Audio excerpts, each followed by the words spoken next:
You have reached the Spencerverse, where the worlds are just a little bit weirder than you expect. I'm LJ Spencer, your author and narrator. Let's begin. I stepped back from the cage, watching the black wolf chew on the haunch of beef that I'd laced with sedatives. I knew she could smell the medication, but from the way she was tearing at the meat, I could also see that she didn't care. I sat on the chair across from the cage so I could watch her eat. There was a faint smell of smoke everywhere, and even though I'd already taken 2 showers and scrubbed Marguerite's fur twice with the hotel shampoo, it was still there. I sighed in exhaustion and pressed my hands to my eyes. The sweet door opened to admit Davy, who was still in his soot-stained clothes, and the smell of smoke intensified. A growl came from the cage, making David jump. He stared at the wolf for a moment, and she stared back, looking a bit sleepy already, then resumed eating. His brow creased in worry. "Can we talk in the other room?" Davy said in my mind. "She'll still hear it," I replied. "Possibly," he said. "But it looks like she'll be asleep in a minute or two." David turned his head towards the cage as if listening. "I know, and I'll fill you in a minute. Get some rest." The wolf growled again, but she began gnawing absently on the bone now that the meat was gone. "Told you," I said to Davy. He sighed and led the way into the bedroom and closed the door behind us. Wiping his eyes, he said, "It's a total loss, Daisy. We were cleared to take the helicopter this morning. Nothing's left but the pack house and the pools." "The pack house survived?" "That seems, well, symbolic." "Yeah, but I talked to the others. Marie and Betty got an invite to live with the Berkeley pack, and because one of their partners is there, they plan to stay with him. They say they can't deal with the devastation. Rory and Terry are planning to join them." He sighed. "I don't think there's going to be many of us going back to Loba." Davy sat hard on the bed and stared at the door. "How's she doing?" I sat down next to him. I placated her with meat and sedatives for now, but she refuses to change. I don't know what to do. How do you help a black queen who's lost her mate? "I don't know," Davy replied. "I never heard of a wolf outliving their mate. But," he wiped his eyes again, "Daisy, she's like a mom to me. She saved me when the LA pack had given up on me. I miss Harold terribly, but I don't think I can lose them both." He put his head in his hands, taking a shuddering breath. My voice is getting quieter, Daisy. I have the power to stop it." I took him in my arms, my own tears making a damp spot on his shirt. "I know, honey, I know. I can't lose her either.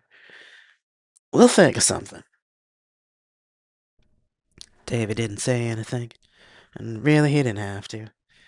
We cried together for who knows how long. Eventually we let go. "We should tell Em," I said.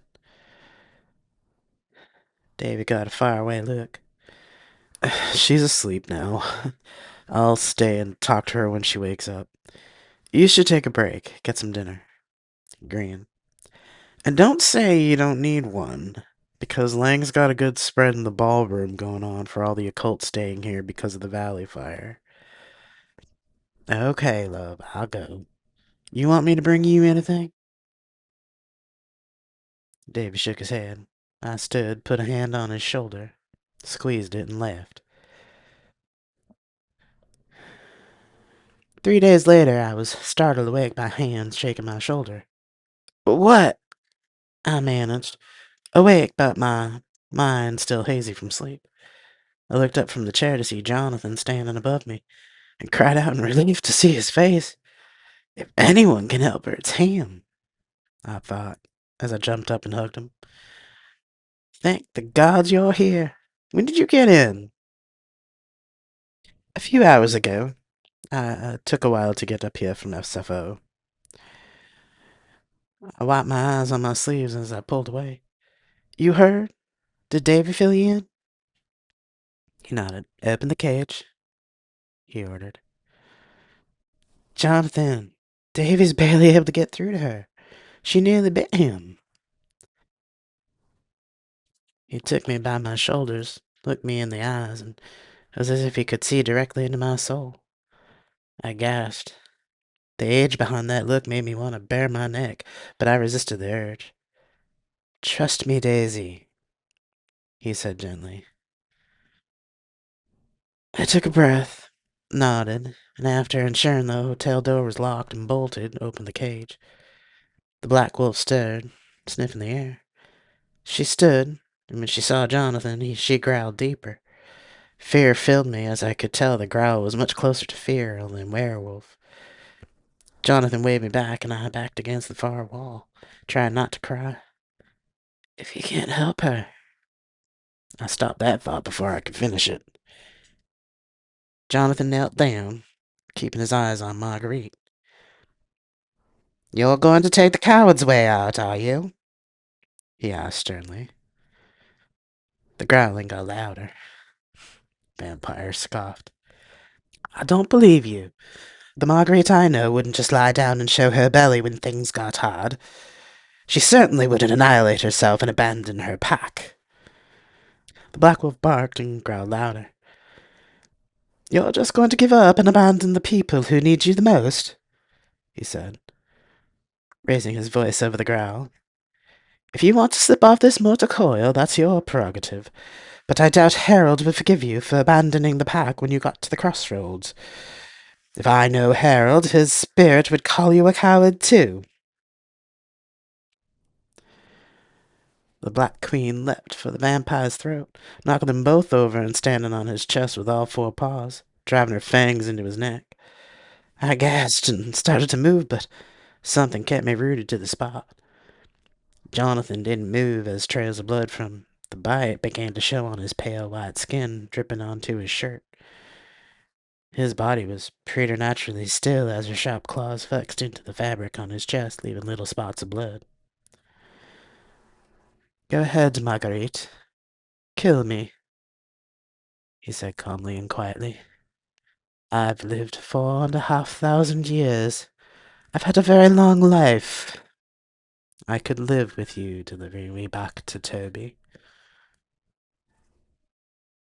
Oh, shit, I thought as the silence lengthened, knowing Jonathan's history. The vampire and the wolf were still as stone for nearly a minute. Then it seemed somehow that what he said had reached her, and Marguerite opened her jaw and released him, breathing heavily. She leapt off him, padded closer to the cage, then shifted back to human, curling her naked body in a fetal position. Fuck you, Jonathan, she muttered. Jonathan sat up, crawled over to her, and gently pulled her to him. As if that closeness broke something inside her, she began to sob and cry out her pain. I took a tentative step, and realizing my body was my own again, I pulled out the blanket from a closet. I wrapped it around both of them, then joined Jonathan in holding her as she wept. Mom, please stay, I said, through my own tears. I know the pack can't be Harold, but I don't know what I'll do without you. You freed me, first from slavery, then from my body. Please don't leave me. Don't leave us.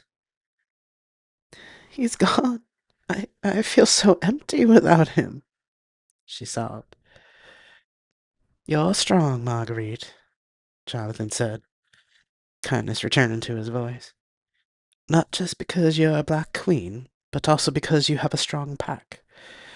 You can lean on them, and I know, when you're ready, there'll be more family to be found. Really? She asked, sounding like a child. I know it, he replied. Daisy, Davy sent to my mind tentatively. Did it work? You sent for Jonathan? Yeah, I figured if anyone could bring her from the brink, it'd be him, he replied, echoing my thought from earlier. Bless you, yes. Get up here. Bring who's ever left of the pack that's here. Now. On our way. I gently moved away from Jonathan and Marguerite to unlock the door. You can do this, Black Queen, I heard the man say behind me.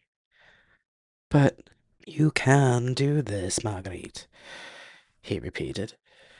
I'll set a compulsion to make the grief a bit easier to bear while you can find your center again. Eventually you'll need to face it, though. Grief has its own time, Marguerite. But right now you have a pack to take care of and a home to rebuild. I turned to see her nod. Jonathan took her head in his hands and stared deep into her eyes. The air in the room seemed to expand for a moment, then settle, and Marguerite sighed, relief evident on her face. Thank you, she said. He kissed her forehead, then got up off the floor. I'm going back to Boston for a while, but message me when you decide to go back and inspect the land. I'll go with you. Marguerite nodded, and Jonathan left the room. There were voices in the hall for a few minutes, then the door opened. Davy, Frankie, Mary, Lila, Monica, all that was left of the Loba pack came in. All their faces first showing worry, then relief, as they saw Marguerite in human form on the floor. Marguerite adjusted the blanket around her, then hung her head. I'm sorry, We know, Lila said, kneeling down and taking her hand. We miss our king, too. As if that was a cue, Davy shifted and bowed his head. One by one, the others shifted and did the same. Lastly, it was my turn, and I didn't hesitate. I shifted and bowed to our queen, our mother, with the rest. Tears fell down her face. I don't deserve this, she began. Bullshit, Davy interrupted mentally, speaking for all of us. You and Harold were the parents most of us never had. Losing Harold was bad enough, but we'd all be wrecked if we lost you, too. The rest of us whined in agreement. Then Mare moved cautiously to cuddle up to her. The rest of us followed, laying ourselves on her like a large furry blanket. All right, my pack. I surrender, she whispered. Then she, too, shifted. We all cuddled closer, relishing the closeness and the warmth, then finally falling asleep together. Again, as a pack and family. I sighed as I drifted off, knowing that eventually we'd be okay.